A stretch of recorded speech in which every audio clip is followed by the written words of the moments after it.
شروع اللہ تبارک و تعالیٰ کے پاک نام سے جو کل جہاں کا خالق و مالک ہے۔ لاکھوں کروڑوں درود محمد صلی اللہ علیہ وآلہ وسلم پر اور آپ صلی اللہ علیہ وآلہ وسلم کی آل پاک پر۔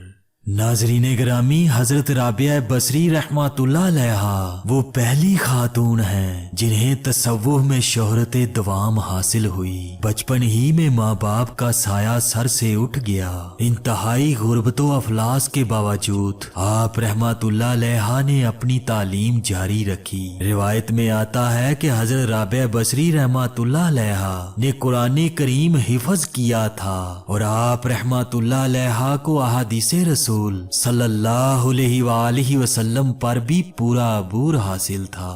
ناظرین گرامی، اس ویڈیو میں حضرت رابعہ بصری رحمۃ اللہ علیہا کی زندگی کے چند مختصر واقعات آپ تمام عاشقین اولیاء کے لیے پیش خدمت ہیں۔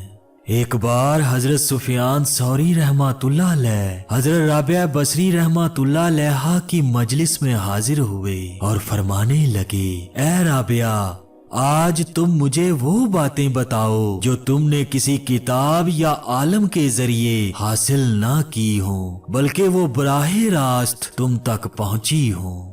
حضرت رابعہ بصری رحمۃ اللہ علیہا کچھ دیر تک غور کرتی رہیں، پھر آپ نے امام وقت کو مخاطب کرتے ہوئے فرمایا، ایک بار میں نے اپنی ضرورت کی چیزیں خریدنے کے لیے ہاتھ سے بٹی ہوئی چند رسیاں فروخت کی۔ خریدار نے مجھے 2 درہم دیے تو میں نے 1 درہم ایک ہاتھ میں لیا اور دوسرا درہم دوسرے ہاتھ میں، وہ اس لیے کہ مجھے ڈر تھا کہ ایک ہی ہاتھ میں دونوں درہم لینے سے کہیں میں گمراہ نہ ہو جاؤں۔ اس بات سے حضرت رابعہ بصری رحمۃ اللہ علیہا کا اشارہ کثرت مال کی طرف تھا۔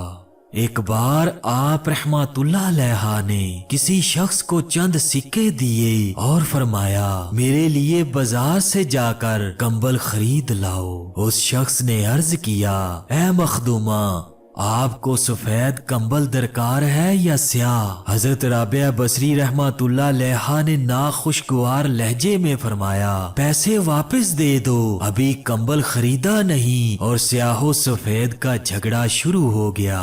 پھر اس شخص سے پیسے واپس لے کر اپنی خادمہ کو دے دیے اور فرمایا کہ انہیں جا کر دریا میں پھینک آؤ۔ ان واقعات سے اندازہ ہوتا ہے کہ حضرت رابعہ بصری رحمۃ اللہ علیہا دنیا اور اہل دنیا سے کس قدر بے نیازانہ تعلق رکھتی تھی۔ ایک بار کسی شخص نے مجلس میں آپ سے سوال کیا، آپ رحمۃ اللہ علیہا کہاں سے آئی ہیں؟ حضرت رابعہ بصری رحمۃ اللہ علیہا نے فرمایا، اس جہان سے۔ اس شخص نے دوسرا سوال کیا، اور کہاں جائیں گی؟ حضرت رابعہ بصری رحمۃ اللہ علیہا نے فرمایا، اسی جہان میں۔ پھر جب آپ رحمۃ اللہ علیہا سے پوچھا گیا کہ اس جہان میں کیا کرتی ہیں تو فرمانے لگیں، میں افسوس کے سوا کچھ نہیں کرتی۔ پوچھنے والے نے پھر پوچھا، آپ رحمۃ اللہ علیہا کس بات پر افسوس کرتی ہیں؟ حضرت رابعہ بصری رحمۃ اللہ علیہا نے فرمایا، اس جہان کی روٹی کھا کر اس جہان کا کام کرتی ہوں۔ پھر حاضرین مجلس میں سے ایک شخص نے کہا، آپ رحمۃ اللہ علیہا کی زبان میں عجیب مٹھاس ہے، اس لیے آپ رحمۃ اللہ علیہا مسافر خانے کی محافظت کے لائق ہیں۔ اس شخص کی بات سن کر حضرت رابعہ بصری رحمۃ اللہ علیہا نے فرمایا، میں یہی کام تو کر رہی ہوں، جو کچھ میرے اندر ہے اسے باہر کرتی ہوں، اور جو باہر ہے اسے اندر آنے نہیں دیتی۔ کون آتا ہے اور کون جاتا ہے مجھے اس سے کوئی غرض نہیں، میں دل کو محفوظ رکھتی ہوں، نہ کہ مٹی یعنی جسم کو۔ حضرت رابعہ بصری رحمۃ اللہ علیہا عشق الہی میں اس قدر غرق رہتی تھیں کہ خوشی اور غم اپنی حیثیت کھو بیٹھتے تھے۔ عبادت کے بارے میں آپ رحمۃ اللہ علیہا کا طرز فکر بڑا عجیب تھا۔ آپ رحمۃ اللہ علیہا خوف اور طمع سے بے نیاز ہو کر اپنے خالق کو پکارتی تھیں۔ ایک بار آپ رحمۃ اللہ علیہا پر جذب کی کیفیت طاری تھی۔ اہل بصرہ نے دیکھا کہ آپ رحمۃ اللہ علیہا ایک ہاتھ میں آگ اور دوسرے ہاتھ میں پانی لیے ہوئے بھاگی چلی جا رہی ہیں۔ لوگوں نے آپ رحمۃ اللہ علیہا کو اس حال میں دیکھا تو پوچھا، یہ کیا ہے؟ آپ کہاں جا رہی ہیں؟ حضرت رابعہ بصری رحمۃ اللہ علیہا نے فرمایا، میں اس پانی سے دوزخ کی آگ کو بجھانے چلی ہوں کہ لوگ اسی کے خوف سے اللہ کی عبادت کرتے ہیں۔ لوگوں نے پوچھا، اور یہ آگ کس لیے ہے؟ آپ رحمۃ اللہ علیہا نے فرمایا، میں اس آگ سے جنت کو پھونک ڈالنا چاہتی ہوں تاکہ جو لوگ جنت کی لالچ میں اللہ تبارک و تعالیٰ کی عبادت کرتے ہیں انہیں جنت نہ مل سکے۔ یہ حضرت رابعہ بصری رحمۃ اللہ علیہا کا اپنا انداز فکر تھا جسے جذب و مستی کی کیفیت سے تعبیر کیا جاتا ہے، ورنہ خوف و طمع دونوں حالتوں میں اللہ کی عبادت جائز ہے۔ قرآن مجید میں اسی کا حکم دیا گیا ہے۔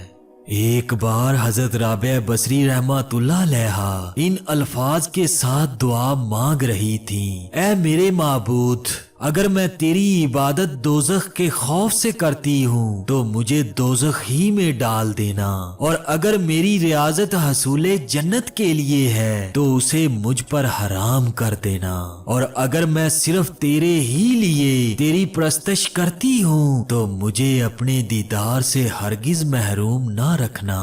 یہی وہ عشق ہے جس نے حضرت رابعہ بصری رحمۃ اللہ علیہا کو ولایت کے منصب تک پہنچایا، اور پھر آپ رحمۃ اللہ علیہا کا نام قیامت تک کے لیے محبت کی علامت بن کر رہ گیا۔ حضرت رابعہ بصری رحمۃ اللہ علیہا نے ساری زندگی تنہائی کے عالم میں گزار دی۔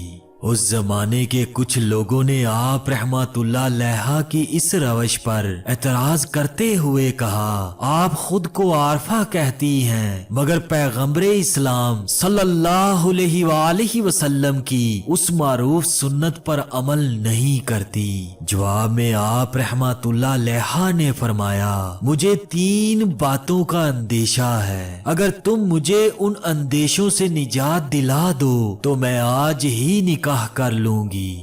میرا پہلا اندیشہ یہ ہے کہ مرتے وقت ایمان سلامت لے جاؤں گی یا نہیں۔ دوسرا یہ کہ میرے نامہ اعمال دائیں ہاتھ میں دیا جائے گا یا بائیں ہاتھ میں۔ تیسرا یہ کہ قیامت کے دن ایک گروہ کو دائیں طرف سے بہشت میں داخل کیا جائے گا اور دوسرے گروہ کو بائیں طرف سے دوزخ میں۔ تم لوگ بتاؤ کہ میں کس طرف ہوں گی؟ حضرت رابعہ بصری رحمۃ اللہ علیہا کے تینوں سوالوں کے جواب میں لوگوں نے کہا، ہمیں کچھ نہیں معلوم، بس اللہ ہی بہتر جانتا ہے کہ کس کا کیا حشر ہوگا۔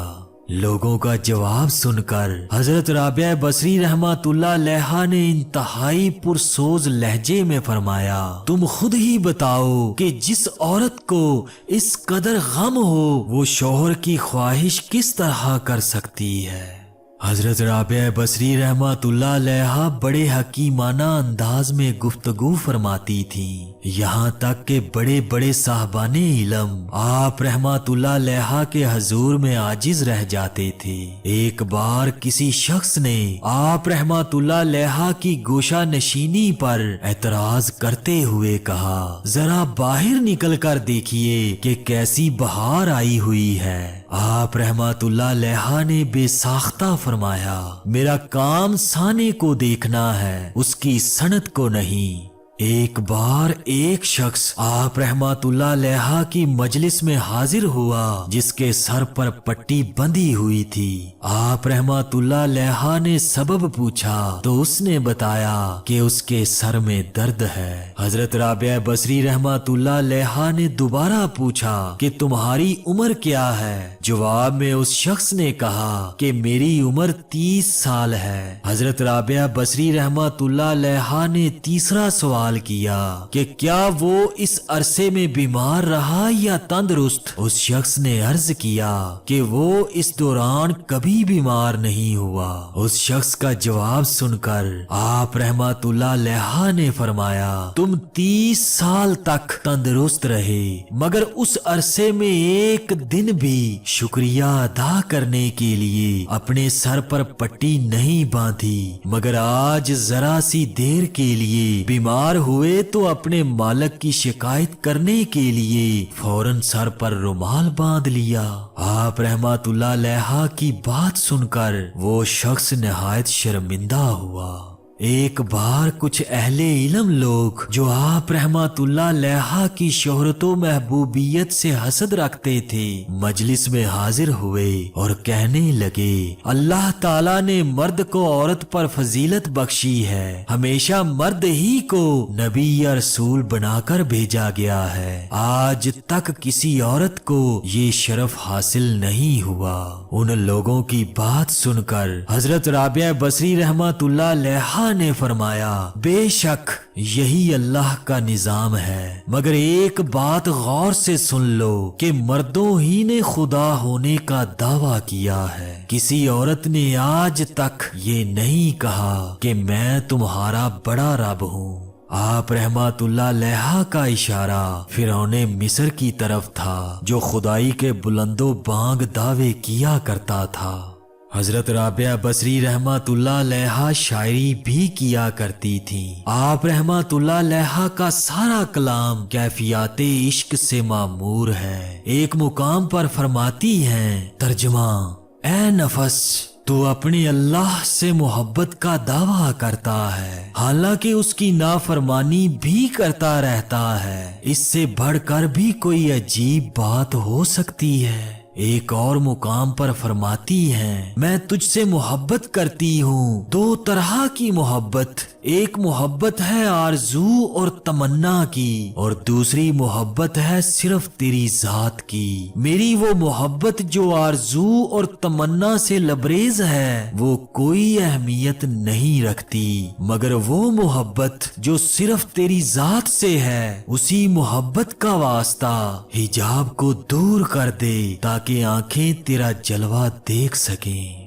حضرت امام غزالی رحمتullah علیہ فرماتے ہیں حضرت رابعہ بصری رحمتullah علیہ نے اپنے اشعار میں غرض اور آرزو کی جس محبت کا ذکر کیا ہے اس سے مراد اللہ کا احسان اور انعام ہے جو وہ اپنے بندوں پر روا رکھتا ہے، اور جس حب ذات الہی کی بات کی ہے اس سے مراد دیدار خداوندی کی محبت ہے جس کا نظارہ ان کے دل کی آنکھوں نے کیا، اور یہی محبت سب سے بہتر اور برتر ہے۔ جمال ربوبیت کی لذت بجائے خود سب سے بڑی چیز ہے۔ اس کے متعلق حدیث قدسی میں وارد ہوا ہے اللہ تبارک و تعالی فرماتا ہے کہ میں اپنے صالح بندوں کو وہ چیز دیتا ہوں جسے عام آنکھیں دیکھ سکتی ہیں، نہ عام کان سن سکتے ہیں، اور نہ کسی انسان کے دل میں اس کا خیال گزر سکتا ہے۔ محبت کا یہ آبشار 88 برس تک جاری رہا۔ حضرت رابعہ بصری رحمتullah علیہ سن 185 ہجری میں اس طرح دنیا سے رخصت ہوئیں جیسے باد نسیم کا کوئی جھونکا تیزی سے گزر جائے۔ وفات سے تھوڑی دیر قبل بصرہ کے کچھ لوگ عیادت کے لیے حاضر ہوئے۔ آپ رحمتullah علیہ نے انہیں دیکھ کر فرمایا فرشتوں کے لیے راستہ چھوڑ دو۔ لوگ باہر چلے گئے تو آپ رحمتullah علیہ نے